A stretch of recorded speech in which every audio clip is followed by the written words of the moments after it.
याद है हमने पढ़ा क्या था लास्ट लेक्चर में?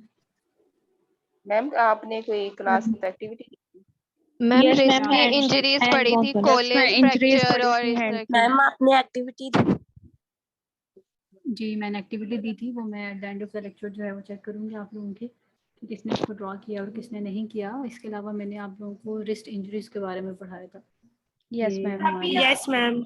हैंड है और जो रिस्ट है उसमें कौन कौन सी इंजरीज हैं। अभी भी वॉइस नहीं आ रही मेरी? No, ma'am, अब clear आ रही आ है। रही है। ठीक है। उसमें हमने बात की थी कि रिस्ट में कौन कौन सी इंजरीज होती हैं, जैसे कि हमने उसमें कहा था पुलिस फ्रैक्चर है और फिर हमारी जो बोन्स है, ठीक है, वो डिसलोकेट कर सकती हैं। फिर उसके अंदर हमने जो है वो कार्पल टनल सिंड्रोम के बारे में भी पढ़ा था। फिर हमने हैंड इंजरीज में mallet finger, jersey finger, boutonniere deformity और हमारे जो नॉर्मल गेम कीपर्स थंब है और जो हमारे बॉक्सर्स फ्रैक्चर हैं, तो ये सारे हमने लास्ट लेक्चर में गो थ्रू किए थे। इसमें से कोई ऐसी चीज़ थी जो आप लोगों को नहीं समझ आई थी? मैम आ गई थी समझ। ठीक है। आज का हमारा जो बेसिक टॉपिक है that is related with biomechanics of fracture fixation. Biomechanics of fracture fixation में क्या मुराद है इससे? सिंपल सी बात है, आप लोगों ने बायोमैकेनिक्स 1 के अंदर फ्रैक्चर के बारे में पढ़ा होगा कि जब भी आपके फ्रैक्चर होते हैं तो उसको हम फिक्स करते हैं, लाइक उसकी ताकि हीलिंग हो सके, लाइक बोन दोबारा से अपनी ओरिजिनल जगह पे आ सके। लाइक जो हमारी बोन है इसको हम किस तरह से स्टेबलाइज कर सकते हैं दोबारा, किस तरह से इसकी हीलिंग को एक्सेलरेट किया जा सकता है, ये सारी चीज़ें जो हैं वो हमने लास्ट लेक्चर के अंदर जो है वो सॉरी जो बायोमैकेनिक्स 1 है उसके अंदर देखी थी। उसमें क्या इम्पोर्टेंट चीज़ है कि बेसिकली जब भी आप फ्रैक्चर है उसको फिक्सेट करते हैं तो उसकी क्या बायोमैकेनिक्स है। मतलब आप लोगों ने जैसे पढ़ा होगा वुल्फ लॉ के बारे में कि वुल्फ लॉ ये स्टेट करता है कि जिस तरह की फोर्स आप इम्पार्ट करते हैं बोन के ऊपर, बोन उसके अकॉर्डिंगली अपना मैकेनिकल जो रिस्पॉन्स है उसको शो करता है कि जैसे जैसी अगर फोर्स होगी बोन उसके अकॉर्डिंगली जो है वो रिमॉडल करेगी और बोन की स्ट्रेंथ जो है वो अच्छी होती है जब उसके ऊपर स्ट्रेस पड़ता है। ठीक है। तो अब वो जो वुल्फ लॉ है उसमें जो फोर्सेस लग रही हैं बेसिकली आपकी, तो वो जो फोर्सेस हैं वो आपकी बायोमैकेनिक्स है।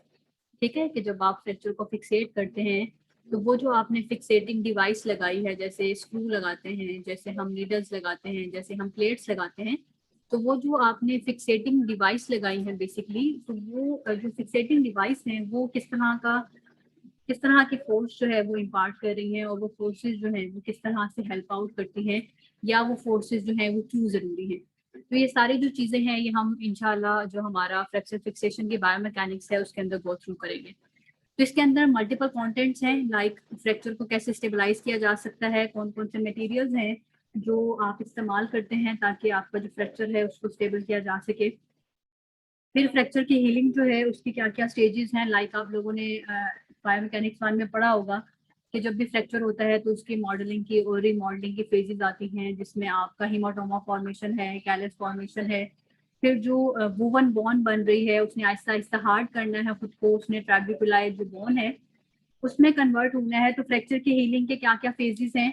फिर जब भी हम फ्रैक्चर के लिए सर्जरी करते हैं, लाइक इट डिपेंड्स कि आपका फ्रैक्चर किस टाइप का है तो उसके अकॉर्डिंगली सर्जरी होती है। तो अब वो जो सर्जरी है सॉरी, तो सर्जिकल फैक्टर्स कौन कौन से हैं जो कि रिलेटेड हैं विद योर फ्रैक्चर, और हम कौन कौन से डिवाइसेस और कौन कौन से मेथड्स को इस्तेमाल कर सकते हैं। बेसिकली जो फिक्सेशन डिवाइसेस एंड मेथड्स हैं ये हम लास्ट जो हमारा नेक्स्ट लेक्चर होगा उसके अंदर गो थ्रू करेंगे। आज हमने फ्रैक्चर की स्टेबिलिटी, फ्रैक्चर की हीलिंग और जो सर्जिकल फैक्टर्स हैं उसके बारे में डिस्कस करेंगे।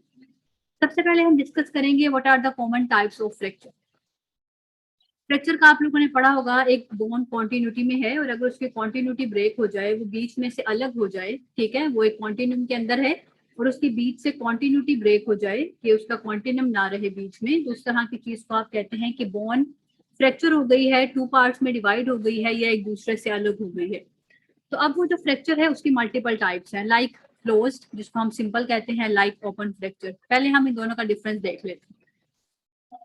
आपकी बोन अंदर से टूटी लेकिन वो स्किन से बाहर नहीं आई, वो स्किन के अंदर है, लाइक उसने स्किन को कुछ नहीं किया, बस वो स्किन के अंदर ही टू पार्ट्स में डिवाइड हो गई या मल्टीपल पार्ट्स में डिवाइड हो गई, लेकिन उसने बोन आपकी जो वो जो बोन थी उसने आपकी स्किन को कुछ नहीं किया, उसको फाड़ के बाहर नहीं आ गई, उसको पेनिट्रेट नहीं किया, उसको रप्चर नहीं किया, उसको टेयर नहीं किया। तो इस तरह का वो फ्रैक्चर जिसमें कि आपकी स्किन इंटैक्ट हो, आपका जो बोनी ब्रेक हुआ है उसमें से बोन स्किन से बाहर ना आए, तो उस तरह के फ्रैक्चर को आप कहते हैं सिंपल, कि ये क्लोज्ड फ्रैक्चर है, स्किन क्लोज्ड है, ठीक है, it's a simple fracture. Open या कंपाउंड फ्रैक्चर्स क्या होते हैं, यहाँ से स्किन रप्चर हुई या कहीं से भी कोई बॉन्ड टूटी, वो स्किन को फाड़ती हुई बाहर आ गई, ठीक है, कि जिसमें से आपको अंदर से सारा फेशिया, सारे मसल, जो बोन है टूटी हुई वो नजर आ रही हो। तो इस तरह के फ्रैक्चर्स जो ओपन होते हैं उनको हम कहते हैं they are the compound fractures. Basically there are two types of fracture, simple and the compound, या क्लोज्ड और ओपन। इसके अलावा there are multiple types of the fracture, जो क्लोज में भी हो सकती हैं, जो ओपन में भी हो सकती हैं, लाइक कम्युनेटेड फ्रैक्चर, कि आपकी बोन टूटी और वो मल्टीपल फ्रेगमेंट्स में डिवाइड होगी, लाइक वो 2 पार्ट्स में डिवाइड नहीं हुई, उसका जो एक पार्ट है उसके मल्टीपल सेगमेंट्स बन गए। तो इस तरह का जो फ्रैक्चर होते हैं they are called as the comminuted fracture. Next one है कंप्रेशन। कंप्रेसिव फोर्स लगी, ठीक है, एकदम से ऊपर से फोर्स आई है जिसने कंप्रेस कर दी, तो कंप्रेशन की वजह से अंदर से बोन ब्रेक हो गई, तो उसको आप कहते हैं दैट इज कंप्रेशन फ्रैक्चर, जिसमें मोस्टली बोन क्रश हो जाती है, ठीक है, एक फोर्स लग रही है वो अंदर से बोन को क्रश कर रही है। एक और टाइप होती है which is called as depressed. Depressed fracture normally हमारे स्कल के फ्रैक्चर्स होते हैं, कि स्कल बोन जब फ्रैक्चर होती है तो अंदर ये क्रेनियम को टच करती है, अंदर चली जाती है। तो यहाँ से जैसे सपोज स्कल का फ्रैक्चर हुआ है और स्कल बोन जो है वो अंदर जो हमारा क्रेनियम है उसके अंदर चली गई, अक्सर उस केस में ये हमारे जो अंदर ब्लड वेजल्स हैं क्रेनियम की, उसका हेमरेज भी हो सकता है। तो इस तरह के फ्रैक्चर्स को आप कहते हैं डिप्रेस्ड, कि ब्रोकन जो बोन पोर्शन है वो अंदर की तरफ, इनवर्ट की तरफ जो है वो प्रेस्ड हो जाए। फिर है इम्पैक्टेड। इम्पैक्टेड फ्रैक्चर बेसिकली क्या होते हैं, आपकी बोन टूटी और ये जो बोन के 2 फ्रेगमेंट्स है, एक दूसरे के ऊपर फोर्स लगा रहे हैं, ठीक है, ये नीचे और ये ऊपर, दूसरे के ऊपर जब फोर्स लगाते हैं एक दूसरे के ऊपर इम्पैक्ट डाल रहे हैं, ठीक है, तो इस तरह के फ्रैक्चर्स को हम कहते हैं they are basically impacted fracture. फिर है हमारा स्पाइरल फ्रैक्चर, कि ट्विस्टिंग फोर्स आई, रोटेशनल फोर्स आई, जिसकी वजह से आपकी बोन बीच में से ब्रेक हो गई, तो उस तरह के फ्रैक्चर्स को आप कहते हैं they are basically a spiral fracture, जो ट्विस्टिंग फोर्स की वजह से जो है वो आप कहें कि ट्विस्टिंग फोर्स की वजह से जो होते हैं। लास्ट वन है green stick. Green stick fractures जो हैं they are common in childrens, ठीक है, इसमें बेसिकली क्या होता है, सपोज ये एक बोन है, ठीक है, अब बोन यहाँ से हाफ टूट जाए और हाफ ना टूटे, ठीक है, इस तरफ से बोन टूट गई, तो हाफ जो इनकम्प्लीट फ्रैक्चर्स होते हैं they are basically called as green stick fractures and these are common in childrens, ठीक है, चिल्ड्रंस के अंदर हमारे जो ग्रीन स्टिक फ्रैक्चर्स हैं दे आर वेरी कॉमन। ये जो आपके सामने एग्जांपल है, it's for a spinal fracture, के टॉर्शनल फोर्स आई टिबिया के ऊपर और उसने टिबिया को बीच में से जो है वो तोड़ दिया, उसको बीच में से फ्रैक्चर कर दिया, तो इस तरह के जो फ्रैक्चर होते हैं they are called as the spiral fracture, जो कि इन रिजल्ट आते हैं बिकॉज ऑफ ट्विस्टिंग और रोटेशनल फोर्सेस और टॉर्शनल फोर्सेस, ठीक है। This one is the simple, क्योंकि इसमें हमारी स्किन जो है वो रप्चर नहीं हुई, स्किन इज इंटैक्ट। ये वाला जो है it is called as compound fracture, because skin जो है इसमें इंटैक्ट नहीं रहेगी, या आपकी जो स्किन है वो रप्चर हो जाएगी और बोन बाहर आ जाएगी।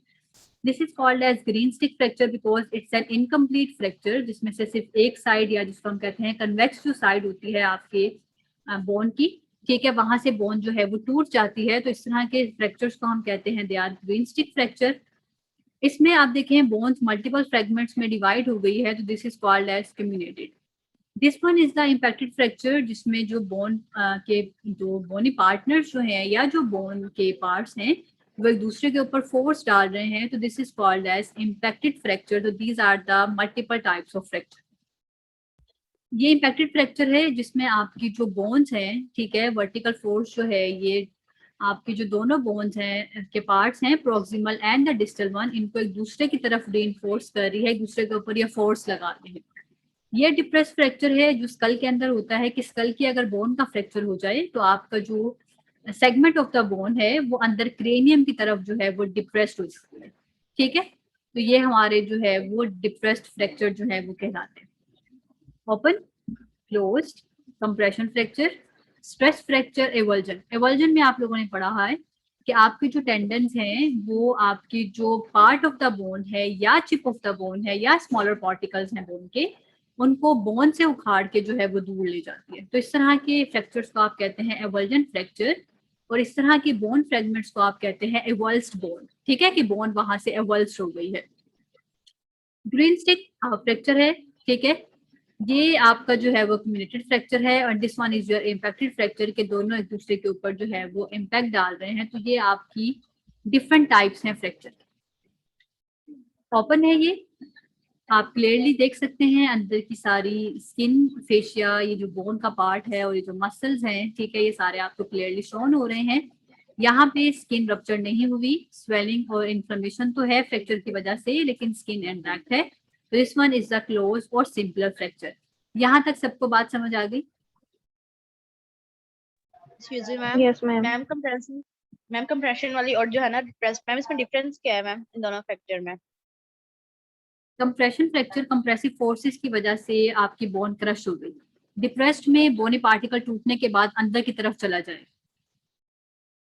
ठीक है, उसमें हम कंप्रेशन में हम ये नहीं कहते कि बोन अंदर चली जाएगी, बोन बस क्रश हो जाएगी। लेकिन डिप्रेस फ्रैक्चर में बोन जहां से टूटेगी वो उसके अंदर इनवर्ट की तरफ जो है वो मूव कर जाएगी, इनवर्ट चीजों के ऊपर जो है वो प्रेशर डालेगी। उस तरह के फ्रैक्चर्स को हम डिप्रेस फ्रैक्चर कहते हैं। क्लियर हो गया? Yes ma'am. Yes ma'am. Yes ma'am. अच्छा, नेक्स्ट वन है स्टेबिलिटी ऑफ फ्रैक्चर। अब फ्रैक्चर हो गया, बोन टूट गई, ठीक है, अब जब बोन टूट गई है तो उसको स्टेबलाइज करना है। तो बोन की जो फ्रैक्चर जो है उसको स्टेबलाइज करने के लिए, उनकी स्टेबिलिटी के लिए कुछ फैक्टर्स हैं। आप जब उसको स्टेबल करने लगे हैं तो स्टेबल वैसे तो नहीं हो जाएगा, आपको कोई स्लिंग लगाना पड़ेगा या प्लास्टर ऑफ पेरिस लगता है, या आपने देखा होगा नॉर्मली कीलें लगी होती हैं जिसको आप नेल्स कहते हैं, या स्क्रूज होते हैं, इवन प्लेट्स डलती हैं फ्रैक्चर को स्टेबलाइज करने के लिए। अब जब वो सारी चीजें डल रही हैं तो ऑब्वियसली वो कोई फोर्स लगा रही हैं बोन के ऊपर। तो आपकी बोन की क्या कंडीशन है? बोन ऑस्टियोपोरोटिक तो नहीं, जैसे आप लोग देखते होंगे हमारे जो ओल्ड एज में लोग हैं, आप नॉर्मली सुनते होंगे वॉशरूम में स्लिप हो गया तो कुल्ले की हड्डी टूट गई, ठीक है, हेड ऑफ द फीमर का जो फ्रैक्चर है दैट इज कॉमन, आपने लोअर लिम्ब में पढ़ा होगा बायोमेकेनिक्स 1 में। तो क्यों है? क्योंकि बोन ऑस्टियोपोरोटिक हो गई है, with the passage of age उनकी उस तरह की मिनरल डेंसिटीज नहीं है, ठीक है। तो अब क्या है कि जिस तरह की फोर्स आपकी बोन सस्टेन कर सकेगी, आप उस लिहाज से ही फ्रैक्चर को स्टेबलाइज कर सकते हैं। आप अगर ज्यादा फोर्स लगा देंगे, क्या पता आपकी और ज्यादा फोर्स लगाने से बोन और टूट जाए, क्योंकि वो ऑस्टियोपोरोटिक थी, वो ऑस्टियोपेनिक थी। तो स्टेबिलिटी ऑफ फ्रैक्चर जो है ये डिपेंड करती है कि आपकी बोन किस हद तक की फोर्स को सस्टेन कर सकती है। इसके अलावा स्टेबिलिटी इस चीज पे डिपेंडेंट है कि आपका फ्रैक्चर किस टाइप का है, क्योंकि जो बहुत ज्यादा कम्यूटेड फ्रैक्चर होते हैं जिसमें मल्टीपल फ्रेगमेंट्स में बोन डिवाइड होती है, उसको स्टेबल करना दोबारा से मुश्किल है, ठीक है, कॉमन सेंस की बात है। ये बोन अगर 2 पार्ट्स में डिवाइड हो, इसको मैं आपस में जोड़ दूं मेरे लिए आसान है। ये बोन मल्टीपल फ्रेगमेंट्स में डिवाइडेड है, कोई कहाँ चला गया, कोई कहाँ चला गया, उन सबको दोबारा से आपस में स्टेबलाइज करना थोड़ा सा मुश्किल है। आपस में वायर लगानी पड़ेगी, उनको जोड़ना पड़ेगा, स्क्रूज लगाने पड़ेंगे। तो बेसिकली जो फ्रेगमेंटेड फ्रैक्चर्स होते हैं वो थोड़े से अनस्टेबल होते हैं, उनको स्टेबलाइज करना थोड़ा सा मुश्किल हो जाता है, ठीक है। तो ये वाली बात है इसके अंदर। अब स्टेबिलिटी प्रोवाइड करने के लिए या तो आप स्ट्रिंग लगा देंगे, जैसे आप लोग नॉर्मली देखते होंगे कि किसी का जब शोल्डर उतर जाए, या आपने देखा होगा कि फ्रैक्चर हो जाए अगर ह्यूमरस का, तो लोगों ने गर्दनों में एक स्लिंग अड़ाया होता है जिससे हाथ वो इस तरह से जो है ना वो रखते हैं। तो वो स्लिंग Yes. जो है वो स्टेबिलिटी के लिए होता है, ठीक है। इसी तरह से आप ट्रैक्शन दे सकते हैं, जैसे कि जो इम्पैक्टेड फ्रैक्चर है जिसमें बोन एक दूसरे के ऊपर फोर्स लगा रही है, तो आप थोड़ी सी ट्रैक्शन देके उसको रियलाइन करते हैं ताकि वो बोनी पार्टनर्स एक दूसरे से थोड़े से सेपरेट हो जाए, फिर उनकी स्टेबिलिटी जो है वो मेंटेन की जा सके ताकि उनकी हीलिंग हो जाए। कास्ट हैं, ब्रेसिस हैं, प्लास्टर ऑफ पेरिस है, ये वो चीजें हैं जो स्टेबिलिटी प्रोवाइड करती हैं। इसके अलावा स्टेबिलिटी प्रोवाइड करने के लिए आप फिक्सेशन डिवाइस इस्तेमाल करते हैं, जैसे कि ये तो कास्ट और ब्रेसिस हैं, जैसे प्लास्टर ऑफ पेरिस है, या आपने कास्ट लगा दी है ताकि स्टेबल हो जाए आपका ज्वाइंट। इस तरह की आपने चीजें देखी होंगी कि आपके जो बोन्स हैं उनके ऊपर नेल्स, नीडल्स और उनके ऊपर जो है वो प्लेट्स लगी हुई होती हैं जब फ्रैक्चर वाली जो होती हैं। तो वो बेसिकली क्या है? They are the fixation device. अब जो फिक्सेशन डिवाइस है वो 2 तरह के हैं, इंटरनल एंड द एक्सटर्नल। नाम से ही रिप्रेजेंट है, बोन आपकी टूटी, आपने उसके अंदर एक प्लेट डाल के स्क्रूज लगा दिए, ठीक है, जो कि ऊपर से स्किन के ऊपर से विजिबल नहीं है। इस तरह की जो फिक्सेशन होती है that is called as internal fixation. External fixation में स्क्रूज और जो प्लेट्स लगते हैं वो स्किन के ऊपर से लगते हैं, स्किन के ऊपर जो है वो एक डिवाइस लगी होती है जो बेसिकली उन स्क्रूज को टाइट और रिलैक्स करने के लिए होती है। तो जो बाहर से नजर आती है दैट इज एक्सटर्नल फिक्सेशन, जो अंदर ही लग जाती है, जो स्किन के ऊपर अपेरेंट नहीं होती, दैट इज इंटरनल फिक्सेशन। अब जो इंटरनल फिक्सेशन है और जो एक्सटर्नल फिक्सेशन है, ये फिक्स्ड फिक्सेशन है कि एक ही पोजीशन में आप बोन को फिक्स कर देते हैं, मूवमेंट नहीं अलाउ करते, ठीक है, मूवमेंट नहीं हो सकती आप बोन के ऊपर। तो ये दो तरह की जो फिक्सेशन है उनके टाइप है। This one is the external, कि स्किन के ऊपर आपको अपेरेंटली नजर आ रहा है, आपने अंदर जो स्क्रूज वगैरह डाले, ठीक है, उनको बाहर से टाइट करने के लिए एक मशीन लगी होती है और इस मशीन के ऊपर नेल और स्क्रूज होते हैं। आप जितना उसको टाइट करते हैं बोन के ऊपर उतनी ज्यादा फोर्स लगती है, ठीक है। तो आप बोन के अकॉर्डिंगली कि बोन को कितनी फोर्स चाहिए आप उसके अकॉर्डिंगली इसको मैनेज करते हैं। और बोन को फोर्स क्यों चाहिए, बायोमैकेनिक्स 1 को दोबारा से अपने माइंड में रखें। आप लोगों ने रिमॉडलिंग और मॉडलिंग में पढ़ा होगा कि आपकी जो बोन है उसको एक थ्रेशहोल्ड चाहिए होता है, जो जिसके नतीजे में आपकी जो ऑस्टियोब्लास्टिक और ऑस्टियोक्लास्टिक जो सेल्स हैं वो स्टिमुलेट होते हैं, ठीक है। आप लोगों ने पढ़ा होगा एक थ्रेशहोल्ड रिक्वायर्ड। अब वो जो वुल्फ लॉ है उसके अकॉर्डिंगली वुल्फ लॉ क्या कहता है कि बोन के ऊपर जिस तरह का लोड इम्पोज होता है बोन उस तरह का रिस्पॉन्स देती है। तो अगर आप इमोबिलाइज करके रखेंगे और बोन के ऊपर कोई रिस्पॉन्स नहीं आएगा, बोन के ऊपर कोई स्ट्रेस नहीं पड़ेगा क्योंकि मसल कॉन्ट्रैक्ट नहीं कर रहे। नॉर्मली जब हम चल रहे होते हैं हमारे मसल्स कॉन्ट्रैक्ट करके बोन के ऊपर फोर्स लगाते हैं और बोन उसके रिजल्ट में ग्रो करती है, उसकी मिनरल डेंसिटी इंप्रूव होती है, ठीक है।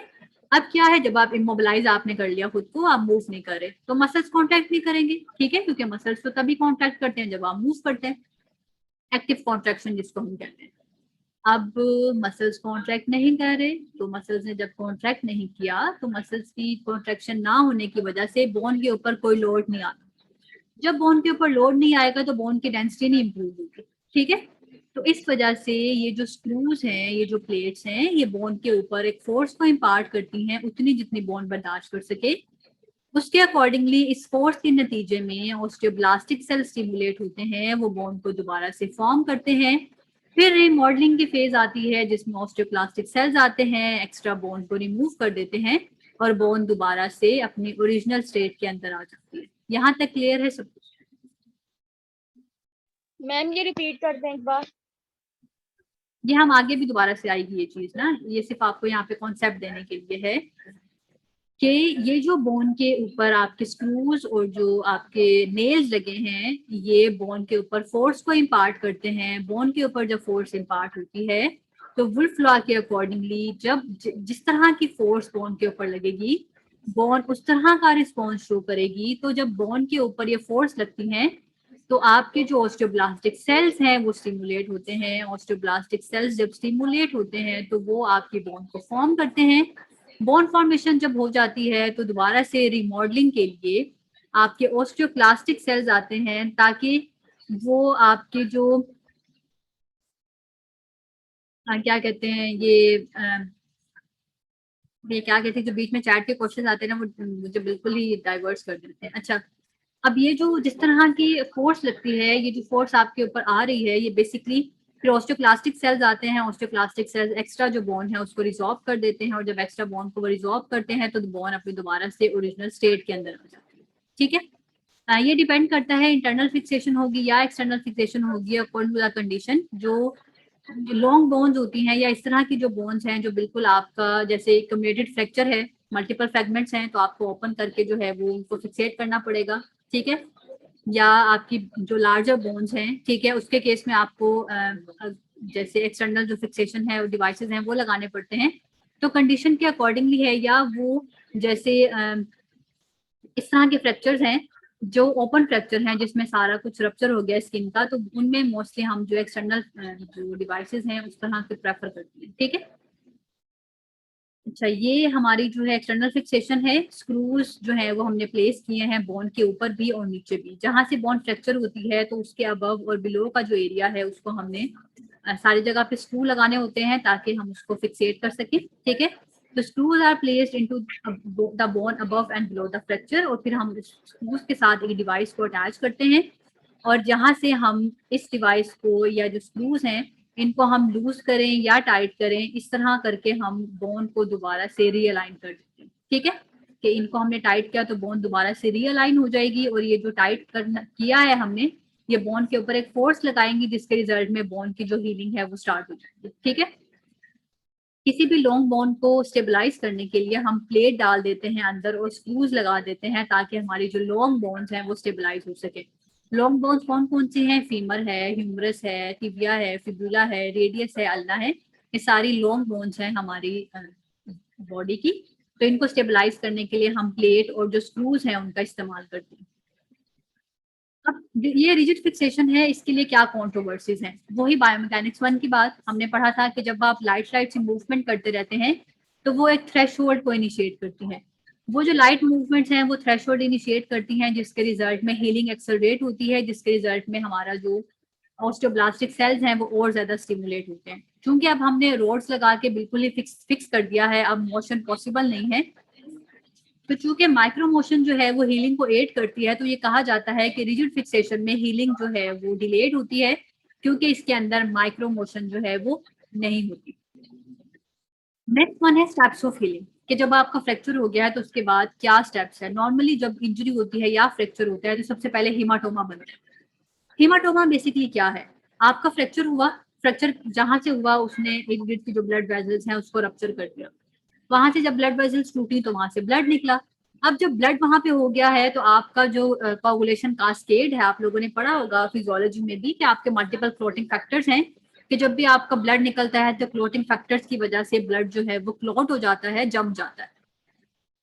अब क्या हुआ? फ्रैक्चर हुआ, ब्लड वेजल्स रप्चर हुई, उनके रप्चर की वजह से हीमाटोमा बन गया, क्योंकि क्लॉटिंग फैक्टर्स आ गए और उन्होंने वहां पे ब्लड को जमा दिया। अब जब वहां पे हीमाटोमा हुआ है तो क्या हुआ? ब्लड कॉम्प्रोमाइज हुआ, ठीक है। तो वहां पे जो सेल्स थे इर्द गिर्द उनको ब्लड सप्लाई नहीं मिली, क्योंकि ब्लड ही है जो न्यूट्रिएंट्स लेके आता है और ब्लड ही है जो आपको नरिशमेंट देता है। अब सेल्स के पास ब्लड सप्लाई नहीं आ रही तो सेल डेड होना शुरू हो गए। डेड हो गए तो वहां पे इन्फ्लेमेटरी सेल्स आ गए। इन्फ्लेमेटरी सेल्स ने वहां पे जो डेब्रिस था, वहां पे जो डेड सेल्स थे, ठीक है, उनको वहां से इनगल्फ कर लिया और खा पी गए, उस जगह को साफ किया। वहां पे कैलस फॉर्मेशन स्टार्ट हुई। कैलस फॉर्मेशन जब हुई तो वहां पे कैल्शियम कार्बोनेट आ गए, वहां पे जो है वो कैल्शियम डेपोजिशन स्टार्ट हो गई, कैल्सिफिकेशन शुरू हो गई। तो वो जो हल्की फुल्की सी रफ सी एक वोवन सी जो फ्रेजाइल सी बोन बन रही थी, वो आहिस्ता आहिस्ता उसकी रिमॉडलिंग स्टार्ट हुई। रिमॉडल होने के बाद वो वोवन बोन के बजाय ट्राबिकुलर बोन में कन्वर्ट हुई और हीलिंग कंप्लीट हुई। ठीक है, क्या क्या स्टेजेस हैं? सबसे पहले है हीमाटोमा फॉर्मेशन। हीमाटोमा फॉर्मेशन कैसे हुई? जैसे ही फ्रैक्चर हुआ ब्लीडिंग हुई। ब्लीडिंग होने के बाद हमारा जो ब्लड क्लॉट्स थे वो जो ब्लड था सॉरी वो क्लॉट होना शुरू हो गया। क्लॉटिंग फैक्टर्स की वजह से हमारे जो कैस्केड है बेसिकली सारा क्लॉटिंग का वो अपेयर हो गया, जिसकी वजह से हीमाटोमा बन गया। हीमाटोमा बनने के बाद उस एरिया को जो वहाँ के सेल्स थे वहां को ब्लड सप्लाई नहीं मिली, उनको न्यूट्रिएंट्स नहीं मिले, वो वहां पे डेड हो गए।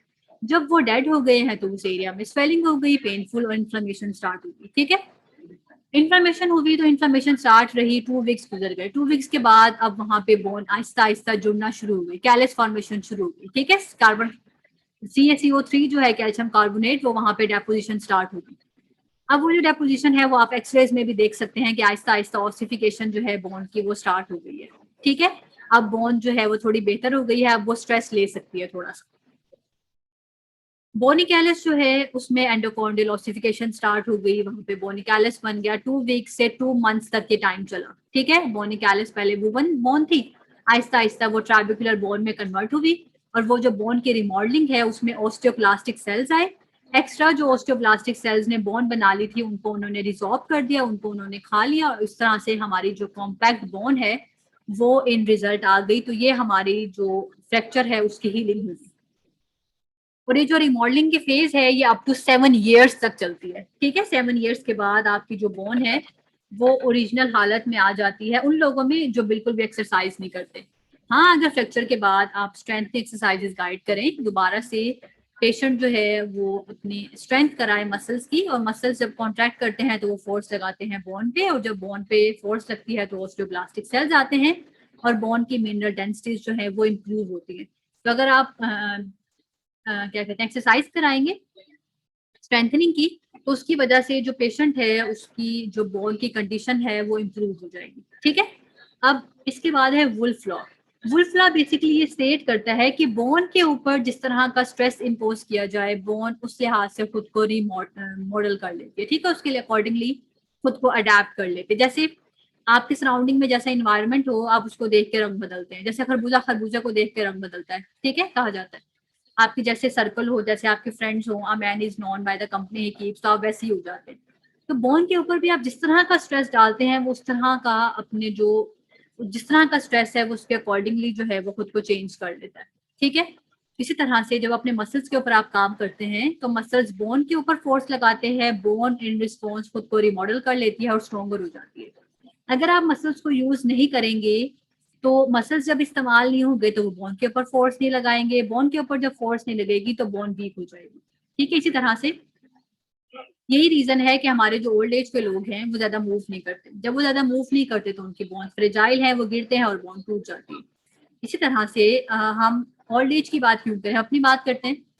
हम सारे बहुत ज्यादा गैजेट्स पे रिलाई करने लग गए हैं, बैठे हैं मोबाइल इस्तेमाल कर रहे हैं या टीवी देख लिया है, वॉक बहुत कम हो गई है, एक्सरसाइजेस हम नहीं करते, हमें बैक एक्स भी हैं, हमें शोल्डर पेन्स भी हैं, हमें मल्टीपल चीजें हैं। इवन हम अपनी जब मदर से ये बात करते हैं तो वो बैक एक वगैरह उनमें अभी अब जाके इस एज में आके हुए हैं जो हमें अभी से हैं, ठीक है। तो हमारी अम्मियाँ हमें ये कहते हैं कि तुम्हारी उम्र में तो हमें थकने का पता ही नहीं था, और हम अभी से थक जाते हैं क्योंकि हमारी एक्टिविटीज ही नहीं है, ना हमारे खाने उस तरह के हैं।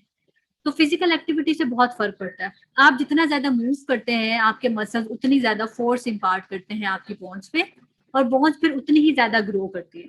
तो वुल्फ लॉ के अकॉर्डिंगली हम जितना ज्यादा फिजिकल एक्टिव रहेंगे उतना ज्यादा हमारी बोन जो है वो स्ट्रॉन्ग होगी, ठीक है। तो वुल्फ लॉ ये कहता है कि जैसे हमारी जो आपने पढ़ा होगा लोअर लिम्ब में कि हमारा जो हेड ऑफ द फीमर है उस पर हमारी बॉडी का बड़ा वेट पड़ता है, या हमारी जो फीमर है उसके ऊपर हमारी बॉडी का वेट सस्टेन करता है। तो उस वेट की वजह से वो जिस साइड पे वेट पड़ता है वहां पे कंप्रेशन आती है, उसके ऑपोजिटली हमारी टेंशनल फोर्सेज आती है। तो बेसिकली जो टेंशन और कंप्रेशन की फोर्सेज हैं ये हमारा जो मिड ऑफ द फीमर है उसके ऊपर हमारी जो फोर्स है या जो स्ट्रेस है वो डालती है। तो इसी वजह से ये वाला जो एरिया है यहाँ पे फिर बोन ज्यादा अच्छी ग्रो करती है, ठीक है।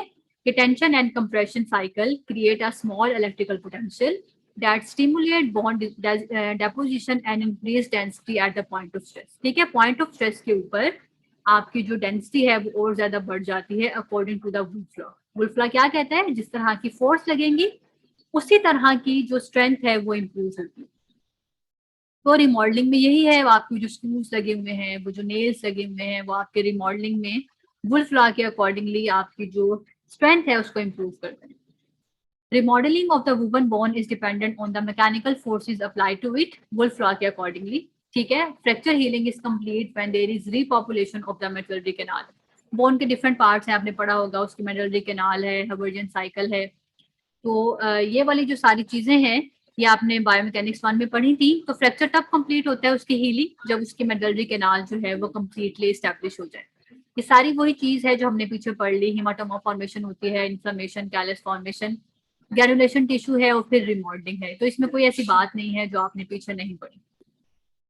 नेक्स्ट वन है फिक्सेशन डिवाइस इफेक्ट। अब वो जो फिक्सेशन डिवाइस आपने लगाई है वो भी तो आपकी बॉडी के ऊपर कुछ इफेक्ट डालती होगी। तो जहाँ पे फ्रैक्चर की प्लेट लगती है जिसके ऊपर आपने स्क्रूज लगाए हैं उससे नीचे ब्लड सप्लाई नहीं जा रही होती, ठीक है, ब्लड सप्लाई उसके नीचे कॉम्प्रोमाइज होती है। तो वहां की जो बोन है उसको ऑस्टियोपेनिया हो जाता है, लाइक उसकी जो मिनरल डेंसिटी है वो कम हो जाती है, ठीक है। एक ये बात, दूसरा ये कि फिक्सेशन डिवाइस जो है वो सारी हमारी जो लोड्स हैं उसको बेयर करते हैं और हमारी बोन को अनलोड कर देते हैं। तो जब वो बोन को अनलोड करते हैं तो बोन और ज्यादा ऑस्टियोप्रोटिक हो जाती है क्योंकि मूवमेंट भी नहीं हो रही और सारे का सारा लोड जो है वो हमारे फिक्सेशन डिवाइसेस ने बेयर किया। तो इस वजह से जो रिमॉडलिंग है उसमें ज्यादा टाइम लगता है और हीलिंग जो है हीलिंग है उसमें टाइम लगता है क्योंकि हमारी जो वास्कुलराइजेशन है, जो हमारी ब्लड सप्लाई है वो इन एरियाज में कॉम्प्रोमाइज होती है। इस वजह से कहा जाता है कि माइक्रो मोशन जरूरी है। अगर आप थोड़ा थोड़ा मूव करते रहेंगे तो वो चीज जो है वो आपकी बोन के ऊपर इफेक्ट डालेगी और बोन ऑस्टियोप्रोटिक नहीं होगी फिर, ठीक है। तो फिक्सेशन डिवाइसेस के ये इफेक्ट्स आते हैं। नेक्स्ट वन है कि हीलिंग को प्रमोट करने के लिए आप क्या कर सकते हैं। लाइक आपने इलेक्ट्रोथेरेपी 1 शायद पढ़ी हो, उसमें आपने पढ़ा होगा अल्ट्रासाउंड है आपके पास, इलेक्ट्रोमैग्नेटिक फील्ड्स हैं जो हम बीइंग अ फिजिकल थेरेपिस्ट इस्तेमाल करते हैं। ये चीजें हीलिंग को प्रमोट करती हैं। लेकिन याद रहे कि वो पेशेंट जिनमें स्क्रूज लगे हैं, नेल्स लगे हैं, प्लेट्स लगे हैं, कोई भी ऐसी चीजें लगी हैं जो इलेक्ट्रोमैग्नेटिक वेव्स को कैच करती हैं या जिनकी वजह से इलेक्ट्रोमैग्नेटिक इंडक्शन हो सकती हो, तो उस तरह के पेशेंट्स में जिनमें स्क्रूज इस्तेमाल हों इंटरनल या एक्सटर्नल, हम उनमें अल्ट्रासाउंड भी नहीं कर सकते और ना ही हम इलेक्ट्रोमैग्नेटिक फील्ड इस्तेमाल कर सकते हैं, ना आप शॉर्ट वेव कर सकते हैं, ना आप इंफ्रारेड कर सकते हैं, क्योंकि ये वाली जो चीजें होती हैं ये कैच करती हैं आयंस को, तो बर्न के चांसेस होते हैं। ठीक है, पेशेंट को बर्न हो सकता है या करंट लग सकता है।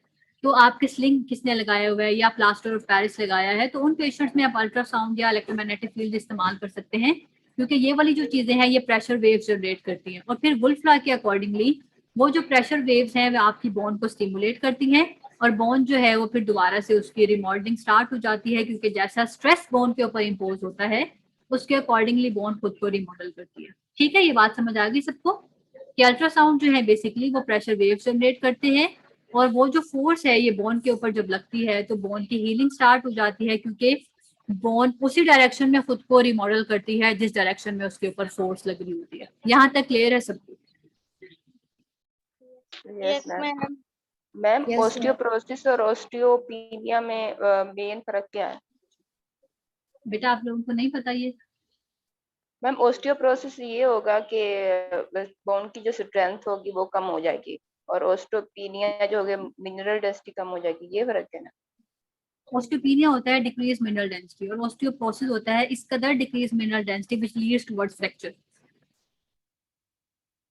ठीक है, डिक्रीज मिनरल डेंसिटी को ऑस्टियोपीनिया कहते हैं और इस कदर अगर मिनरल डेंसिटी डिक्रीज हो जाए कि वो आपको प्रोन कर दे towards fracture which leads towards fracture, that is called as osteoporosis. ये आप लोगों ने बायोमैकेनिक्स 1 में पढ़ा होगा, मैंने इसलिए इसको रिपीट नहीं किया क्योंकि उसमें सारा कुछ आपने पढ़ा है।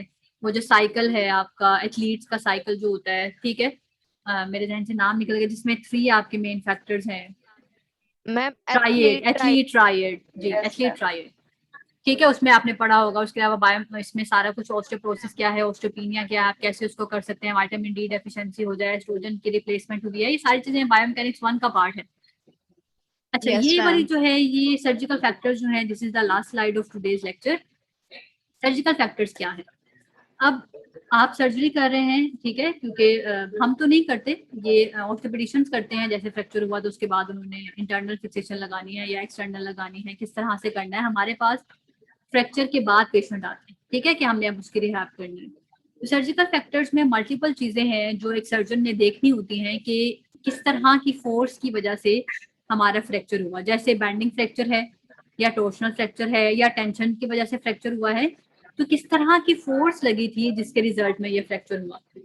फिर सेकेंडली सर्जरी करते हुए ये बात कंसिडरेशन में रखनी होती है कि बोन की क्या क्वालिटी है, whether that is osteoporotic, whether that is osteopenia. ठीक है, ऑस्टियोपेनिक बोन है, किस तरह की बोन है, क्या वो सस्टेन कर सकती है लोड या नहीं कर सकती, या बोन इतनी ज्यादा फ्रैक्चर हो गई है कि अब बोन को दोबारा से वहां पे नहीं लगाया जा सकता, अब उसकी जगह जो है वो आर्टिफिशियल बोन को इम्प्लांट करना पड़ेगा। तो ये सारी चीजें सर्जिकली हमें जो ऑर्थोपेडिशियन है उनको कंसिडर करनी पड़ती है। इसके अलावा सर्जरी करते हुए ये कंसिडर करना पड़ता है कि एक्सपोजर कितना है। लाइक पूरी स्किन रप्चर हो गई, क्या आपको पूरे का पूरा अंदर से नजर आ रहा है बोन? जब बोन का फ्रैक्चर हुआ है तो उसने कौन से नर्व को डैमेज किया है, वेजल्स डैमेज हुई हैं नहीं हुई, कौन से स्ट्रक्चर्स हैं जो कॉम्प्रोमाइज हुई हैं, नेचर ऑफ इंजरी किस तरह की थी और उसका क्या एक्सटेंट है, कितनी बोन्स फ्रैक्चर हुई, एक बोन फ्रैक्चर हुई है या मल्टीपल बोन फ्रैक्चर हुई है। तो ये सारी जो चीजें हैं इनको कंसीडर करना पड़ता है जब भी आपने कोई सर्जिकल प्रोसीजर परफॉर्म करना हो फ्रैक्चर्स को हील करने के लिए। ठीक है, इसमें से कोई ऐसी चीज है जो आपको नहीं समझ आई तो आप पूछ लो।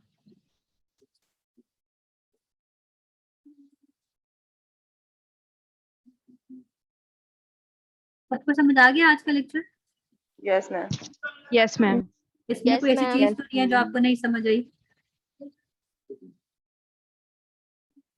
ये जो सारी हमने वुल्फ लॉ पढ़ रहे हैं और जो हम बाकी चीजें पढ़ रहे हैं ये बायोमैकेनिक्स ही है। ठीक है, वरना बंदा सोचे कि इसमें बायोमैकेनिक्स कहाँ से आ गई है। ये बायोमैकेनिक्स ही है कि आप जो नीडल्स लगा रहे हैं या जो प्लेट्स लगा रहे हैं वो किस तरह से लगेंगी, वो कितनी फोर्स लगाएंगी, वो जो फोर्स लगा रही हैं उसका क्या रोल है वुल्फ लॉ के अकॉर्डिंगली। उस फोर्स की वजह से ही तो हमारी जो बोन है उसने खुद को रिमूवल करना है। ठीक है,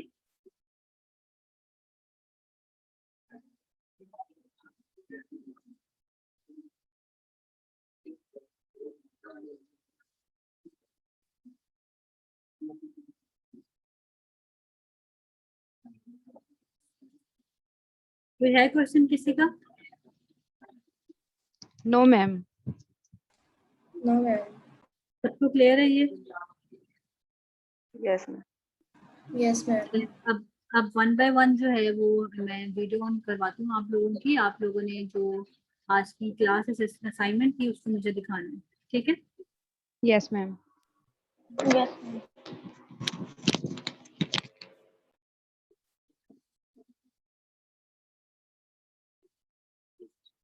स्ट्रक्चर कॉम्प्रोमाइज का मतलब है जैसे नर्व, जैसे ब्लड वेजल्स, जैसे वहाँ पे आपके लिगामेंट्स हैं, जैसे वहाँ पे आपके जो है वो फेशियाज हैं, जैसे वहाँ पे आपके जो, जैसे खुदा ना खास्ता अगर मैं बात करती हूँ रिब बोन के फ्रैक्चर का, तो अगर रिब बोन फ्रैक्चर है तो हो सकता है ये हार्ट को पिंच कर दे अंदर, या वहाँ पे लंग्स पड़े हैं, या नीचे स्टमक पड़ा है, तो उन स्ट्रक्चर्स को भी तो ये अंदर जो है वो इम्पिंच कर सकती है। तो अदर जो स्ट्रक्चर्स कॉम्प्रोमाइज हैं उससे ये मुराद है हबीबा, ठीक है? कि जहाँ की बॉन्ड फ्रैक्चर हुई है उसके अकॉर्डिंगली जो भी स्ट्रक्चर्स हैं वो।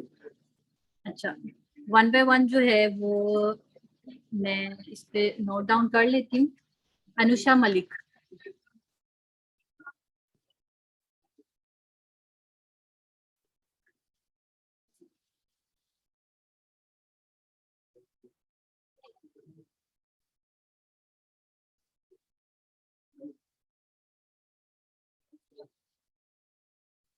क्लियर ही नहीं हो रही मुझे तो आपकी वीडियो।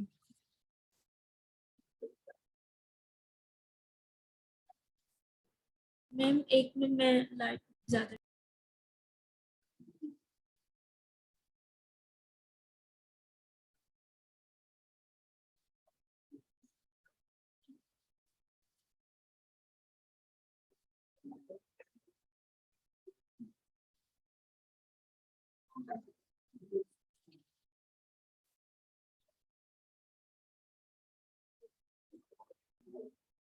मतलब बेटा कुछ केसेस में जो रोड्स होती हैं वो हम अंदर ही रहने देते हैं, लेकिन रोड के अंदर रहने में ये डर होता है कि किसी भी टाइम पे इन्फ्लेमेशन हो सकती है, क्योंकि है तो वो फॉरेन पार्टिकल, तो अक्सर जंग लग जाता है या अंदर वो पस कॉज कर देती हैं, तो उस केस में हमें जो है वो निकालना निकालना भी पड़ सकता है उसको, वरना कुछ केसेस में जो प्लेट्स हैं वो through out the life time जो है वो अंदर ही रहती हैं, ठीक है? मैम आप नेम वाइज कह रही हैं कि ऐसे भी एक्टिविटी शेयर कर सकते मैं वैसे नेम वाइज बुला रही थी। जी अनुषा बेटा दिखा दो मुझे, फिर आपने बंद कर दिया है। जल्दी करो यार, दिखाओ। मैम आप स्क्रीन शेयर करवा लें। स्क्रीन शेयर में बेटा आप कैसे स्क्रीन शेयर में आप डॉक्यूमेंट मैम शेयर कर सकते हैं। पिक्चर्स लेके तो हम आपको दिखा देंगे।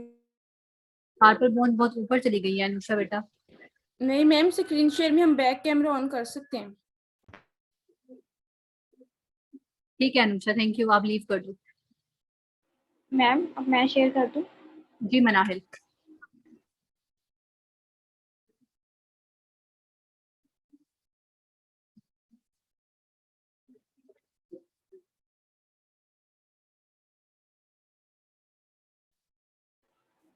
Ma'am sorry.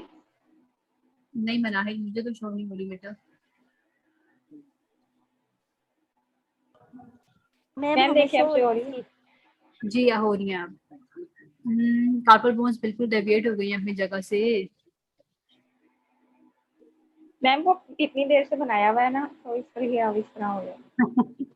इतनी देर से बनता है तो वो अपनी जगह से हिल के कहीं और चली गई है। यस मैम, वेट कर रही थी, मैंने ऐसे कहा नहीं हो, स्टार्टिंग में आप। ऐसे नहीं होता बेटा। चलें ठीक है, थैंक यू। जी हबीबा बेटा आप दिखा दो। हबीबा बशारत।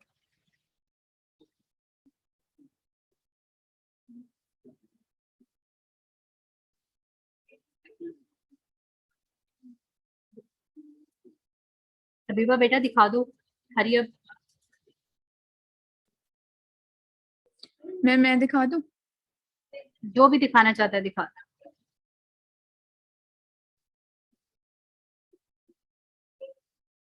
आपकी भी सारी कार्पल ऊपर चली गई है। मुझे हाथ लगा के बताना जरा, रेडियस और हलना इतनी ऊपर गई हुई है हाथ पे? अगर रेडियस और हलना यहाँ हो तो फिर आप रिस्ट पे कोई मूवमेंट ही ना कर सको। मैम यहाँ से स्टार्ट हो रही है, रिस्ट से। ये बस हाँ डायग्राम में ऐसे। डायग्राम से देख के नहीं बनाना था ना, मैंने आप लोगों को यही तो बताया था कि आप लोगों ने अपने अपने हाथ की फिंगर्स ड्रॉ करनी है अपने ऊपर, कि यहाँ पे मेरी ये बोन है, फिर यहाँ से ये खत्म हो रही है, अगली बोन शुरू हो रही है, अब कार्पल्स अगर मेटाकार्पल्स के लेवल पे हैं या like half of the hand पे अगर कार्पल्स ही हैं तो वो फिर रिस्ट में तो ना होगी, वो तो फिर हैंड की बोन्स बन गए। ठीक है, इसको जरा दोबारा देख लीजिएगा आप लोग। Okay ma'am ma'am. मैं भी दिखाऊं? जी नादिया आरिफ, मैम मैं आपको दिखाऊं? एक मिनट, नादिया आप दिखाओ बेटा। मैम लीव करते जाए दिखा के। जी जो दिखाता जाता है वो लीव मैम करता शो हो जाए रही है ताकि मेरी मुझे। नादिया आरिफ की। जी बेटा हो रही है इसमें, आपका भी कार्पल्स जो है ना वो ऊपर मूव कर गई है। ठीक है नादिया लीव कर दो बेटा। मैं मैम दिखाऊं अपनी? मैम मेरी भी देख लें। मैम एक मिनट, मेरी भी। ये दौरे कशफ ने खोला हुआ है, आपकी भी ऊपर की तरफ चली गई है बेटा। ये आपके लिए ही इम्पोर्टेंट चीज है, आप इसको अच्छे से करोगे ना तो आप आराम से फिर पेशेंट की जो बोन्स है वो मोबिलाइज कर सकोगे। जी दौरे कशफ आप लीव कर दो। मैम मैम दिखाऊं मैं मैं अपनी? दिखाऊं? मैम मैंने खोली भी मैम हुई अच्छा है मेरी अपनी। सब इकट्ठे बोल रहे हैं इसमें मुझे समझ नहीं आ रही। जी आमना जमील, आपकी भी कार्पल बोन्स का वही हाल है यार, आपने कार्पल्स को मेटाकार्पल्स में घुसाया हुआ है और इतनी दूर दूर अगर बोन रखे हैं तो ये ज्वाइंट कैसे बनाएंगी? इतनी दूर दूर रखोगे तो ज्वाइंट कैसे बनेगा? मैम ठीक है सही लीव नहीं कर दो। बनी? नहीं सही नहीं बनी। मायरा जमील, यस मैम मायरा जमीली है। मैम अब मैं दिखाऊं? मायरा जमील की भी कार्पल बोन्स ऊपर चली गई हैं। जी मायरा लीव कर दो। जी नेक्स्ट कौन है? Okay ma'am. मैम सारा मैं सब दिखाऊं? मैं कौन बोल रहा है? यहाँ पे सब इकट्ठे बोल रहे हैं, मुझे समझ नहीं आ रही। मोहम्मद मारिया हारून, रूज। ये मोहम्मद हारून का आता है ना? हाँ जी ठीक है हारून, आपकी भी कार्पल्स जो है ना वो मेटा कार्पल्स के अंदर ही घुस गई है, लेकिन चलें ठीक है लीव कर दो। Thank you. मैम मैं दिखाऊं? मैम मैं दिखाऊं आपको? मैम दिखा मैं दें दिखाऊं बेटा, सारा चौथा? वन बाय वन ऑन करते जाएं वीडियो, में खुद ही नाम लिखती जाऊंगी वन बाय वन। जी किसकी वीडियो ऑन है? मैं दिखाऊं अपनी? मैम विक्टोरिया की तो देख मैम लें। राबिया। मैम मेरी देख ये ले है पहले। अभी मिस राबिया की वीडियो ऑन थी। जी राबिया, मैम आपको शो हो रही है? जी राबिया मैंने मैम देख मेरी लिया, भी देख लें। आपकी भी कार्पल्स ऊपर पहुंच गई हैं। ठीक है लेकिन नीट है एटलीस्ट। ठीक है राबिया लीव कर दो। जी मेरी मारिया देख। अरूज, जी मारिया अरूज, मैम जी मेरी भी मैंने देख देख लें। लिया, आपके कार्पल्स का भी वही हाल हुआ है, सारे डिसलोकेटेड हैं बेटा। आप लोग सारे अपनी अपनी जो है ना वो मैम किसी मैम थेरेपिस्ट के पास जाएं, उसको दोबारा से अपनी जगह पे लेके आए। जी मैम मैम विक्टोरिया मेरी की देख देख ले। मेरी लें। मेटा कार्पल थोड़ी सी नीचे हो गई है। विक्टोरिया गिल दोबारा दिखाओ बेटा, आपके मैंने एक दफा देखी है बस, दोबारा वो डिसअपेयर हो गया। विक्टोरिया गिल, जस्ट मैम मैंने शो करवाया। मैम देखें अब आ रही है नजर? जी आ रही मैम हैं मेरी भी आपकी देख जो कार्पल्स हैं वो डिसलोकेटेड हैं अपनी जगह से, थंब के नीचे बननी थी ये स्टिफाइड, वो कहीं और ही चली गई है, लेकिन ठीक है गुड लीव कर दो। जी Aamna, okay ma'am Aamna thank you दिखाओ, सो मच। आमना।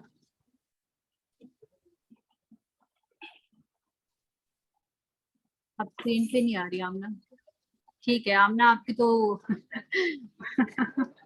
आप लोग खुद जरूर देखिएगा इनको, ताकि आपको पता चले आप लोगों ने क्या किया। इंटरफेलेंजेस जो है वो मेटाकार्पल्स के लेवल पे आ गई है, मेटाकार्पल्स जो है वो बीच में छोटी सी बन गई है, कार्पल्स जो है वो ऊपर चढ़ गई है। जरा इसको ना आप सारे सबके लिए है ये, ठीक है, इसको गो थ्रू कर लीजिएगा दोबारा, ये मैं वाइवास में जरूर बनवाऊंगी, फिर मार्क्स नहीं दूंगी।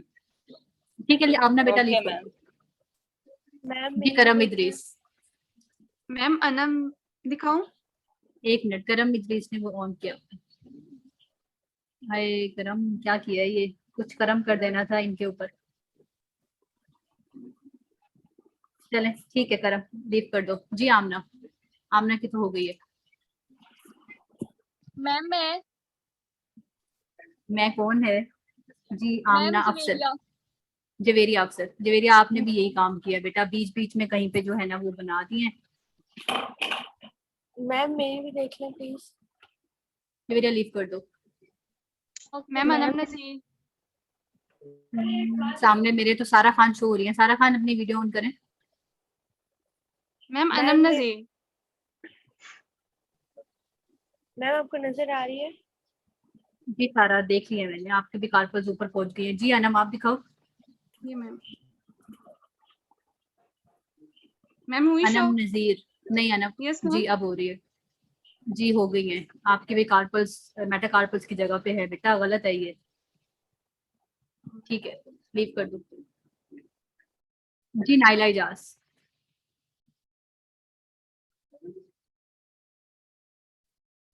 नाइला इजाज।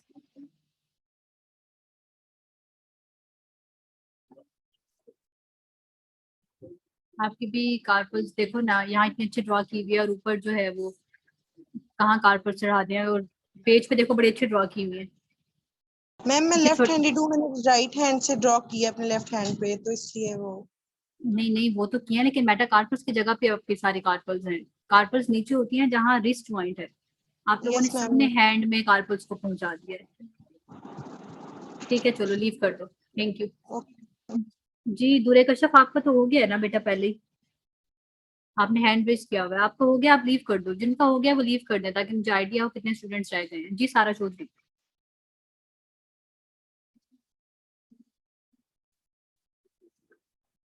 सारा चौधरी अपनी वीडियो ऑन करें। एमन इजाज आप अपनी वीडियो ऑन करें।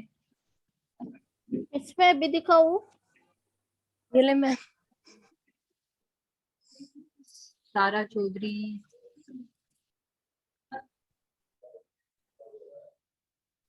आपकी तो इतनी विजिबल भी नहीं है, लेकिन आपकी भी कार्पल जो है वो ऊपर ही है। ठीक है लीव कर दो सारा चौधरी।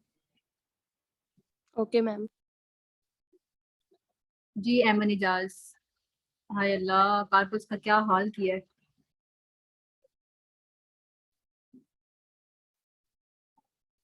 लीव कर दो आप भी। किंजा बतूल। किंजा कार्पल थोड़ी सी नीचे करनी थी, लेकिन कुछ बेहतर है।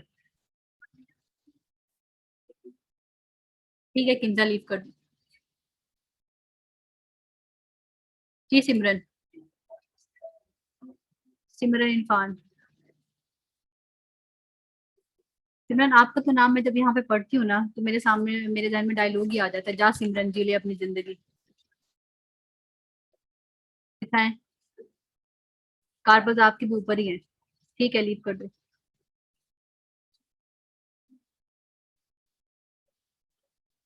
जी अली हसन।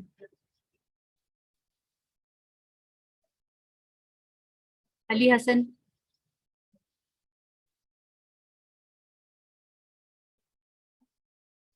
अली हसन जो नहीं बोल रहा, तो फिर मैं बाद में मार्क्स नहीं लगाऊंगी बेटा। जी मैम किया हुआ मैंने ऑन। ठीक है अली, आपकी भी कार्पस थोड़ी सी मिस्पेसेस हैं, बट इट्स बेटर। लीव कर दो दोनों। सिमरन आप भी लीव करनी है, अली हसन आप भी लीव कर दें।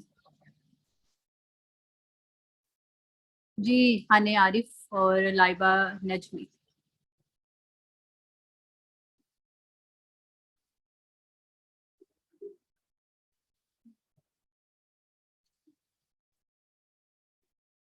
बेटा मैं हाने आरिफ थोड़ी सी पीछे करें, मुझे नजर नहीं आ रहा, बहुत ब्लर है आपकी पिक्चर।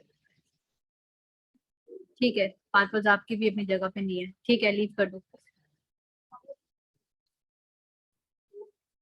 जी लाइबा नजमी ठीक है, आपकी थोड़ी सी डेविएटेड हो गई हैं, और कार्पल्स आपके भी ऊपर ही पहुंचे हुए हैं।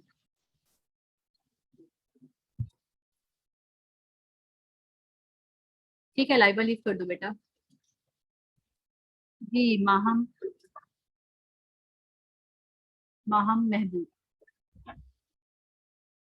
थोड़ा सा पीछे करो माहम, थोड़ा सा पीछे करो माहम, आपकी भी कार्पल्स ऊपर है। ठीक है माहम लीव कर दो। जी जरीश फातिमा। जरीश थोड़ा सा आगे करके दिखाओ। जरीश बिल्कुल भी ठीक नहीं बनाई ये कार्पल्स, अल्लाह जाने कहाँ पहुंची हुई है। ठीक है जरीश लीव कर दो।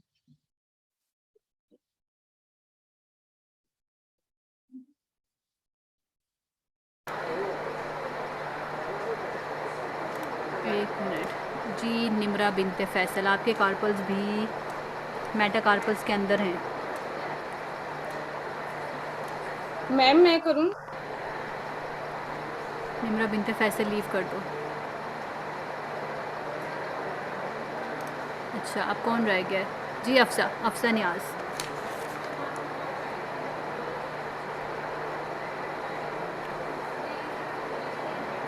अफसा नियाज। आपके कार्पल्स भी ऊपर ही हैं, ठीक है, लीव कर दो। जी हुमा असलम, हुमा, आप में से किसी ने भी कार्पल्स को सही जगह पे ड्रा नहीं किया। हुमा अफसर, चलो लीव कर दो हुमा अफसर।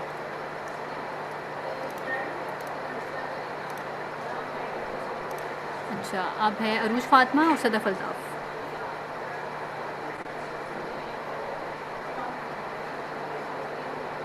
आपने दोनों तरफ ड्रा किया, आगे भी और पीछे भी। आप फ्रंट से दिखाओ, ठीक है, लीव कर दो। जी सदफ अल्ताफ़,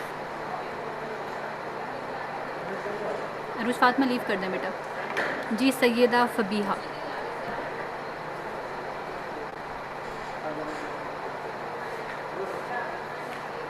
सैयदा फबीहा,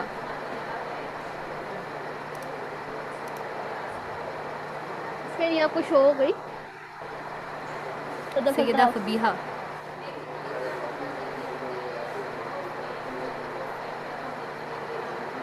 बेटा जल्दी शो करें ना। ठीक है, आपके कार्पल्स भी अपनी जगह पे नहीं है।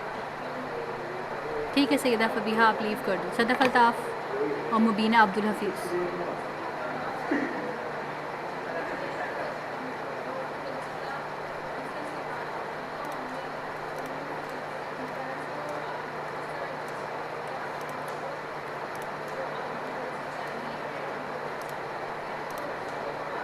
आपकी भी मुबीना ऊपर ही गई हुई हैं कार्पल्स। अपने अपने कार्पल्स और बॉन्स को आपने पॉलपेट करके फिर उसको दोबारा से बनाना है, ठीक है, मतलब अपने अपने प्रैक्टिस के लिए। जी जवेरिया राशिद, ओके मैम।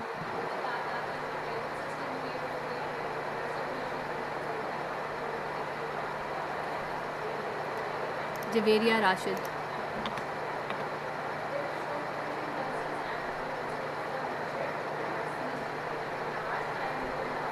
ठीक है जवेरिया राशिद, लीव कर दें आप। कार्पल्स आपके भी ऊपर ही हैं, लीव कर दो। जी बिस्मा महानूर,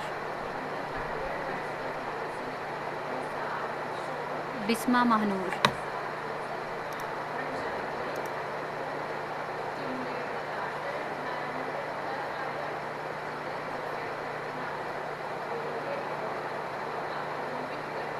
ठीक है बिस्मा, आप लीव कर दें।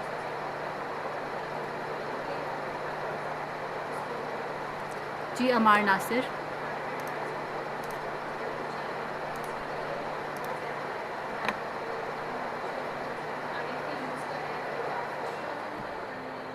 ठीक है अमार,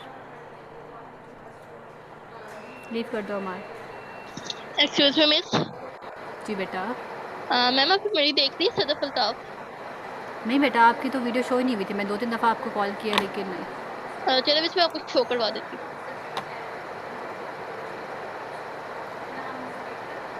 मैम अरूज फातिमा का हो गया है? मिस आप बोलिए। नहीं बेटा, मेरी स्क्रीन पे तो अरूज फातिमा ही आ रही है।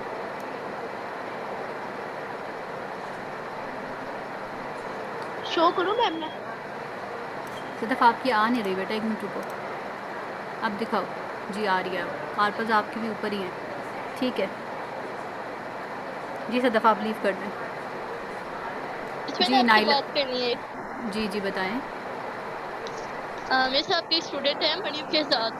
मैम उसने आपको ईमेल भी की होगी कि ना उसका प्रॉब्लम था एक्चुअली, तो वो आज आ नहीं पाई। मिस वो कहती मैं ना इसको स्क्रीनशॉट भेज दूंगी उसका इसी एक्टिविटी का, तो मिस आप उसकी अगली क्लास में देख सकती हैं।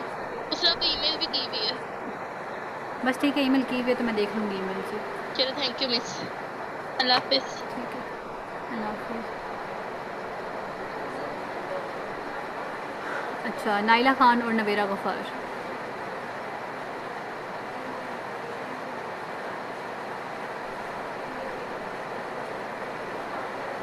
मेरी जी शो हो अरूज, रही है आपको? जी नाइला हो रही है शो, ठीक है। आपके कार्पल थोड़ी सी बस मिसप्लेस है, अदरवाइज इट्स नीट, ठीक है। ओके जी मैम। नाइला आप लीव कर दो। जी नवेरा, नवेरा गफ़ार,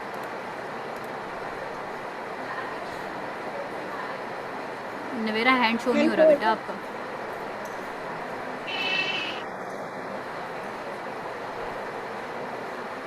आपके भी कार्पस का सारा मसला है, वो ऊपर गई मैं। ठीक है ना, मेरा देख लिया मैंने, लीव कर दो। जी कौन कौन रह गया है अब? जी मुनज़्ज़ा सर, आपके भी कार्पस का। ठीक है मुनज़्ज़ा, लीव कर दो।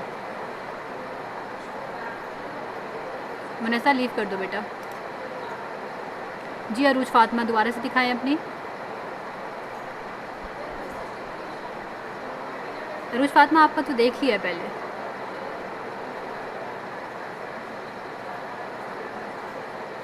आपकी तो देख ली थी पहले। Thank you. जी आपकी देख ली थी अरूज फातिमा, आप लीव कर दें बेटा। जी लाइबा फ़ारूक। मैम मुझे ना आवाज सही नहीं आ रही, मैं लीव कर। जी अरूज फातिमा आप लीव कर दें।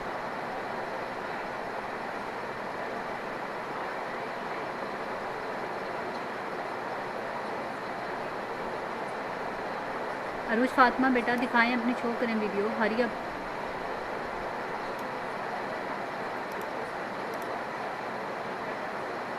उमाइमा मैंने देख लिया आपके, आप लीव कर सकती हैं।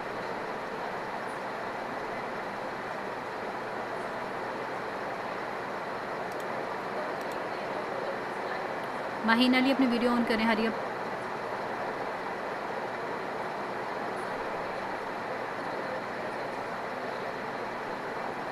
ठीक है गुड।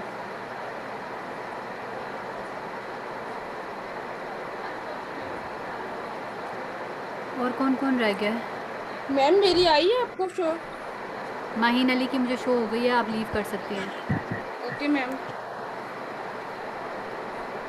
मैम मेरी रह गई। मलिहा अरशद अपनी वीडियो ऑन करें बेटा, दिखाएं, हरी अप। ठीक है मलिहा मैंने देख लिया आपकी, बिलीव कर दें।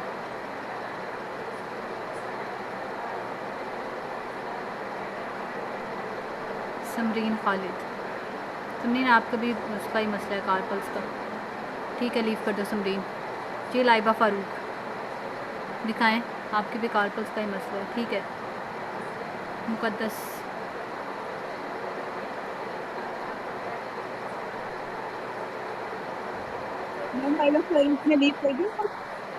लाइबा फ़ारूक, जी लाइबा मैंने देख लिया आपका, आप लीव कर सकती हैं। मुक़द्दस आपका भी देख लिया, आप लीव कर दो बेटा। और कौन रह गया? हुमैरा आबिद। जी हुमैरा मैंने देख लिया आपका, इट्स बेटर। जी मिसबा सरफराज, थोड़ा सा ऊपर करो मिसबा, क्लियर नज़र नहीं आ रहा।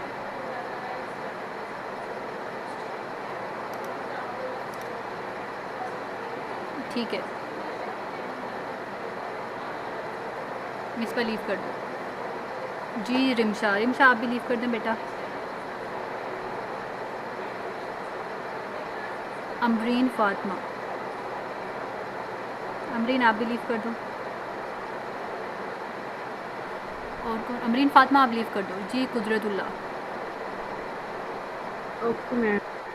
आपके भी कार्पल्स का इशू है कुदरतुल्लाह, आपने बिल्कुल भी कार्पल्स को सही ड्रा नहीं किया, लेकिन आप लीव कर सकते हैं। Thank you. और कौन रह गया अब? मुनीबा ताहिर।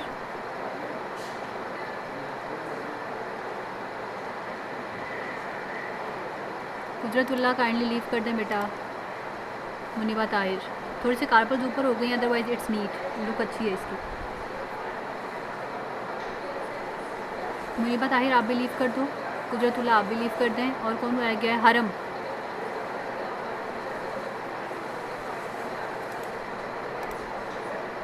आपकी भी कार्पल्स ऊपर ही पहुंच गई है। हरम लीव कर दो, हरम आप भी। जी शकीला।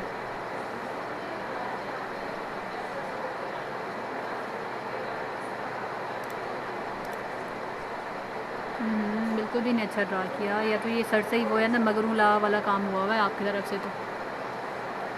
ठीक है इसको लीव कर दें। Thank you.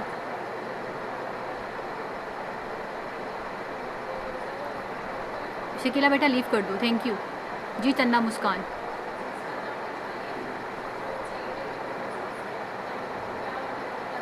चंदा मुस्कान काइंडली अपनी वीडियो ऑन करें।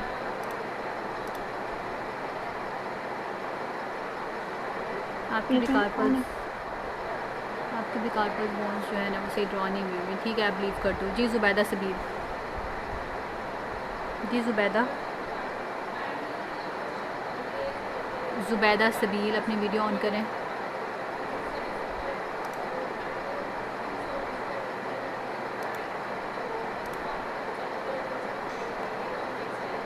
आपकी भी कुछ बेहतर है। ठीक है ज़ुबैदा, आप लीव कर दो। जी Mohammad Talha,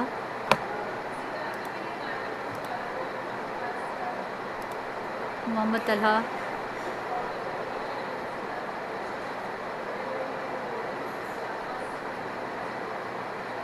Mohammad Talha kindly video on करें।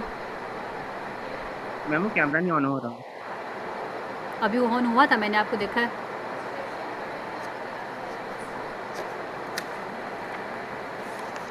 हाँ दिखाओ अब।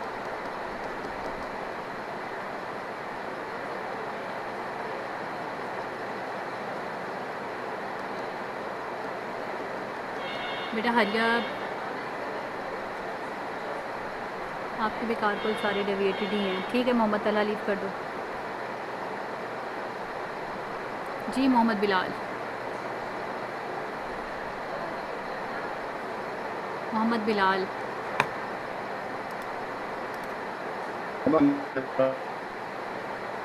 मोहम्मद बिलाल आपकी स्क्रीन शो नहीं हो रही बेटा मुझे। स्क्रीन शो की हुई। जी हो गई है शो। ठीक है, अल्लाह हाफिज़, आप लीव कर दो। जी फारिहा अरशद या फरीहा है, आई डोंट नो।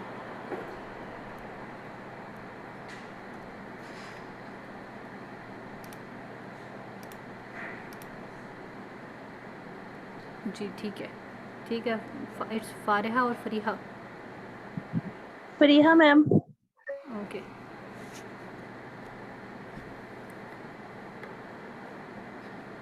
और कौन रह गया? मोहम्मद बिलाल हो गए और जी आमना अफजल। मैम मेरा कैमरा ऑन नहीं हो रहा, स्क्रीन शेयर कर दूँ? ठीक है, मैं बाकियों का ले लूँ, फिर आप स्क्रीन शेयर कर दीजिएगा। जी अरमीन शाहिद,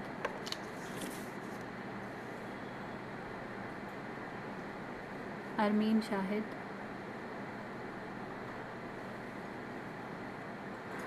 अरमीन बेटा अपनी वीडियो ऑन करें। हबीबा आप अपनी वीडियो ऑन करो। हबीबा बिशारत,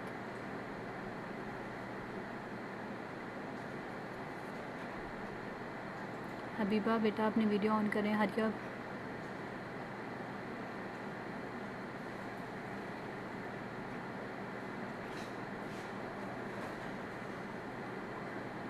हबीबा बेटा हैंड शो करें। हरिया,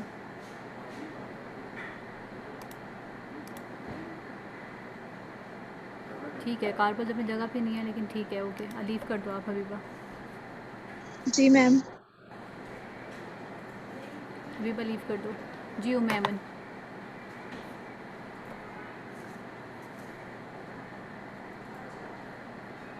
उम्मे अमन,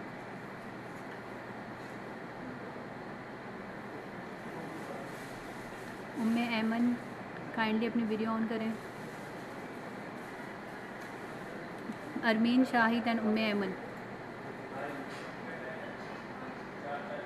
ओके आमना अफजल बेटा आप अपनी स्क्रीन शेयर कर दें।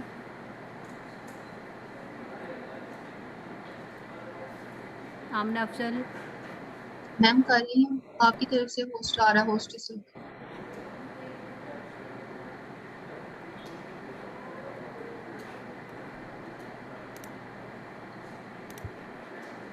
चलें आप कर दें।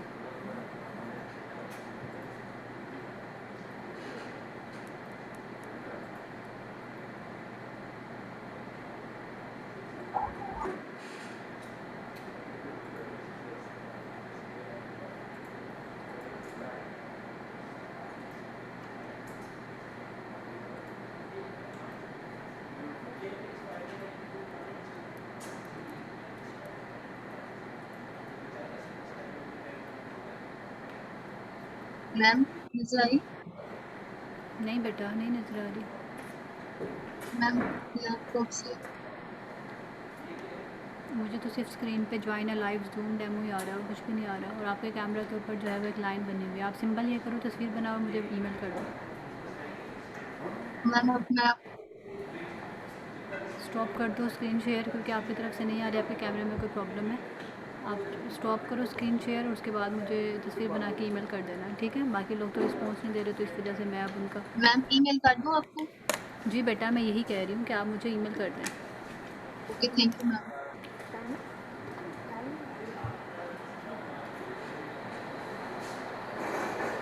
आप शेयर स्क्रीन जो है उसको बंद कर दो, ठीक है? मैम मैं लीव कर दूँ? जी आप लीव कर दें। अरमीन शाहिद एंड उम्मे अमन, बेटा अपना आपने शो करना है तो करें, अदरवाइज़ मैं इसको एंड कर रही हूँ फिर।